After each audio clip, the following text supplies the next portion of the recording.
We'll get to all the other stuff. Trump works at McDonald's and the Yankees clinched the American League Championship and all the political significance of all of that, latest in the campaign. But the story that I can't get out of my head since I read about it on Friday is a man who was apparently dead, who was being wheeled in to have his organs harvested, woke up. And it's even creepier than that because he showed signs that he was alive and waking up long before the doctors finally gave up on taking all of his organs. And the doctors downplayed all of it. And they said, no, never mind. No big deal. Nothing to see here. This is TJ Miller, whose family had this to say. That's when they were told he was a registered organ donor. To honor his wishes, the next 2 days were spent testing TJ's organs to see what was viable, including a cardiac catheterization to test his heart. And during his honor walk, his eyes started opening up, and we kind of, he was tracking. His eyes were tracking, looking around. And we were told, by the ICU supervisor that it was just reflexes. It was just a normal thing. TJ was then taken into the organ retrieval surgery. Probably about an hour into, they come out and got us, and the doctor did, and told us that he wasn't ready, that he had woke up. But we also hadn't been told that during his heart catheterization that morning that he woke up then. And because if we'd have known that, then clearly we would have known he wasn't brain dead. Rohr was told to take TJ home and make him comfortable as he wouldn't live long. Rohr's been caring for her brother for 3 years now. And he made several attempts to, hey, I'm here. But it was kind of ignored. It was kind of ignored. This guy is moving around. He apparently was moving on the operating table. The doctor said, oh, that's just reflexes. He opens his eyes. His eyes are tracking things around the room. They say, oh, no, it's just reflexes. No big deal. Give me those organs. Then finally, it's so obvious that the doctors say, okay, all right, I guess we can't do this now. There was apparently controversy. People were quitting. They said, we're not going to do this. And then they finally spilled the beans to the family. According to Natasha Miller here, said he was moving around kind of thrashing around on the bed. And then when we went over there, you could see he had tears coming down. He was crying visibly. This 36-year-old guy who's now been alive for 3 years since he nearly had his organs harvested. There have been investigations into some of these abuses. Is this the only time this has ever happened? Not quite. Here's just one piece of testimony before a government committee by just one expert. It's not infrequent that something comes up around the donor and whether or not the donor is dead. And the problem is that we've got 40 years where there has been no oversight at all of the OPOs. The Kentucky Attorney General's office says they are now looking into this case. So the OPO is the Association of Organ Procurement Organizations. Dr. Robert Cannon, you just heard, that guy who you just heard from is an expert at Vanderbilt. Dr. Robert Cannon is a transplant surgeon at the University of Alabama at Birmingham. He described a similar incident during a congressional hearing. Quote, we actually were in the operating room. We had actually opened the patient and were in the process of preparing their organs, at which point the ventilator triggered. And so the anesthesiologist at the head of the table spoke up and said, hey, I think this patient might have just breathed. If the patient breathes, that means they're not brain dead. Now, at this point, according to Cannon, a representative from the Association of Organ Procurement Organizations wanted to proceed anyway. Said, yeah, maybe he breathed or whatever, but go get those organs out before he breathes too much. So he goes on, he says, we were kind of shocked that an OPO person would have so little knowledge about what brain death means that they would say, oh, you should just go ahead. And we thought, no, we're not going to take any risk that we murder a patient because that's what it would be if the patient was alive. So what's at issue here is this question of brain death.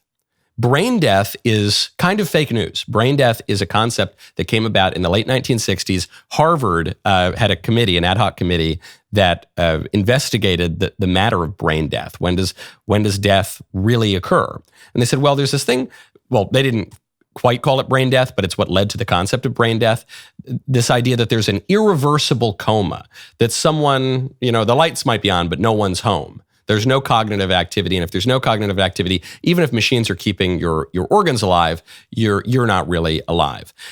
Brain death, however, is pretty controversial. There was a New England Journal of Medicine article in 2008 that noted this uncomfortable fact that is going to make a lot of people start to question whether or not they should check that box on their driver's license. The uncomfortable fact is that organs are harvested from living people, by definition. The New England Journal of Medicine says, quote, "The uncomfortable conclusion to be drawn from this literature is that although it may be perfectly ethical to remove vital organs for transplantation from patients who satisfy the diagnostic criteria of brain death, the reason it is ethical cannot be that we are convinced they are really dead.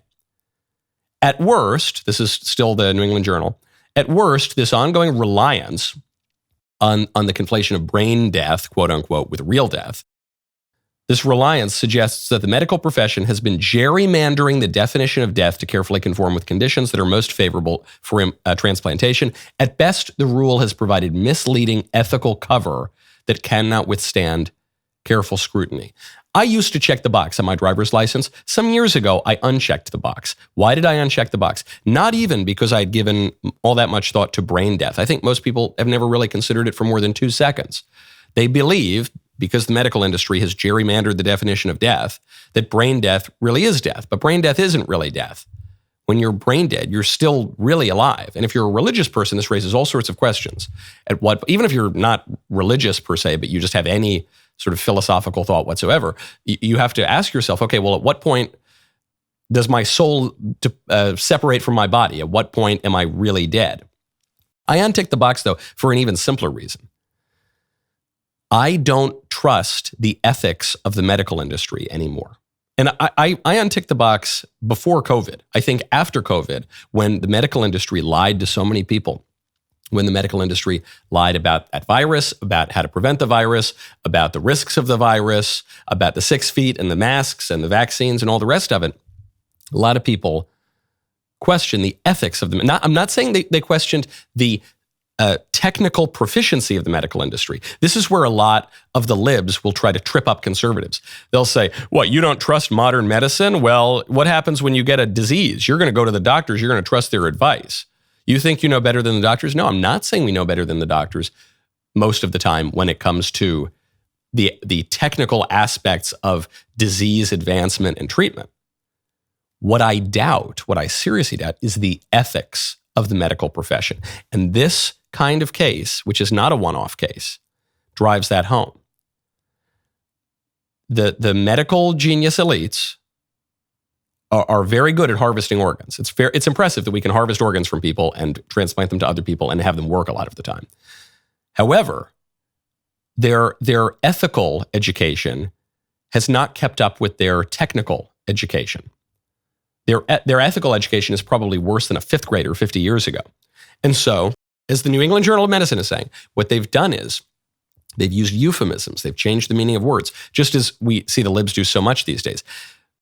Undocumented Americans to mean illegal alien, or a trans woman to mean a man. They use these euphemisms, they use these words to persuade you that living is really death.